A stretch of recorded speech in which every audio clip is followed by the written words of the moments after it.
Hey guys, what's up? So it has been a minute since I hopped on here and just chatted with you, and I am about to go film in California, and I did a big camera upgrade. So I wanted to share with you guys why.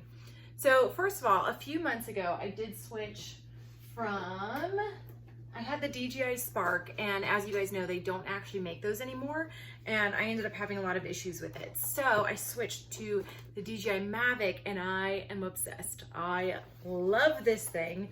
It's super tiny and portable, but it actually takes really, really good footage and does pretty well in the wind, which was surprising. But as the title says, this is not about the drone upgrade.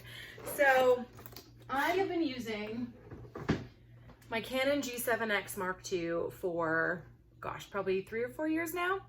And I love this camera. It's been amazing. The quality is fantastic. If you're looking for a starter camera, this is for sure the way to go.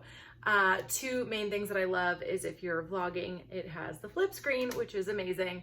But one thing I kept running into is, first of all, the sound can be a bit rough. So I wanted the option to add on, a Rode mic or something like that, and you can't do that on this. But secondly, let's see if it'll turn on. Oh, it did turn on. So I kept running into, there would get dust on the inside lens here, and because it's not an interchangeable lens, there's nothing I can really do about that. So I actually had planned on sending it out to get fixed, and to get it repaired was about the same cost of getting a new camera. And this is the second time this has happened with me with the Canon G7X Mark II. And again, I'm doing a lot of outdoor adventure in dirt and hiking and things like that. So if you don't do that, it might still be all right. But I kept finding that dust would get on the inside, and then you kind of have that speck in your videos for a while. And the other thing is, I don't know if it was sand or what, but I kept getting it caught, and then it wouldn't retract or come back out. And that was a really big problem on my last shoot, because it actually just got frozen like that, and there was nothing I could really do. I ended up shooting the rest of the thing on my phone.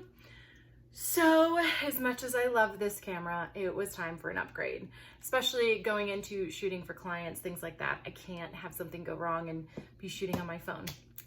So I have a grown-up camera. So I ended up going with the Sony A7 because I heard so many incredible things about this amazing camera. And I ended up going with the Sony A7 II. They do have a brand new Sony A7 III, but it's about $1,000 difference.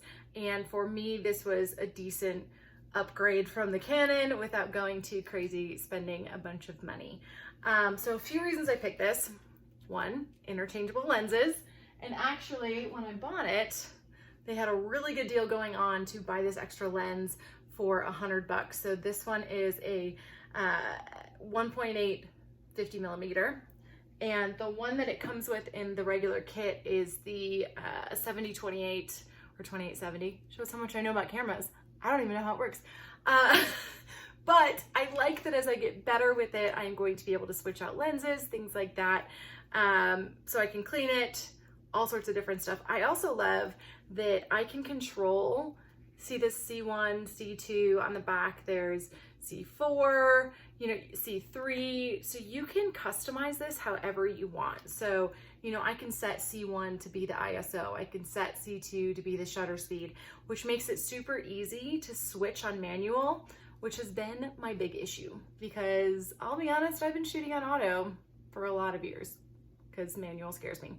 And when I'm out shooting, it's so quick, especially with video, that it was always just easier to put it on auto and then, edit some of the photos, things like that. But I like that they also have this front dial that can adjust, and this back dial can adjust. So really quickly I can adjust, the shutter speed and the aperture and things like that without having to go into manual, click the buttons on the back, right, try to figure it out.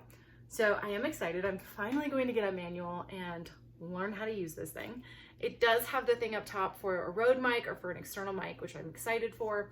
There's only 2 downfalls that I see so far, and compared to the Canon G7X.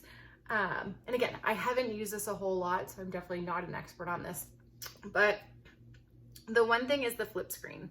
It doesn't quite flip up, it does pull out, but when I'm shooting on my own, it's going to be a lot of, you know, line up the shot, run back and forth, make sure that it's set up, which is going to be a little bit annoying, but I will make it work.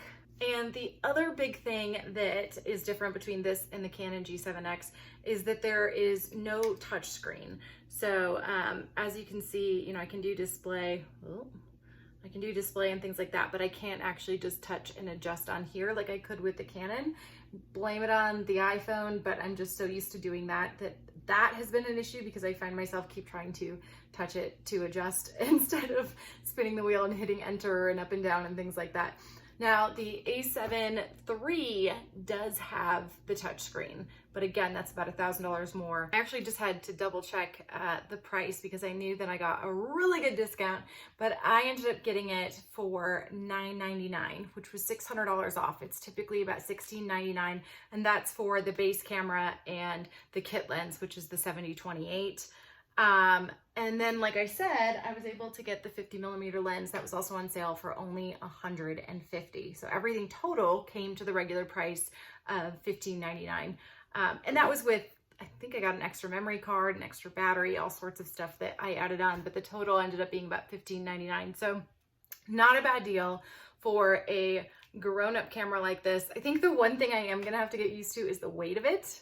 You know, there's obviously a very significant weight difference carrying these around, but I am excited to head to California and shoot with it, and I'll let you guys know how it goes and what I think. But I would love to hear your thoughts if you are a diehard Canon person or a diehard Sony person, or if you've switched between the two, what you like and what you don't like. And yeah, if you have any tips on getting off of auto, I'll take it. So that's it for now, guys. Stay tuned for some upcoming episodes from Buena Park, California. I'm really excited to share that with you, and I will see you guys next time.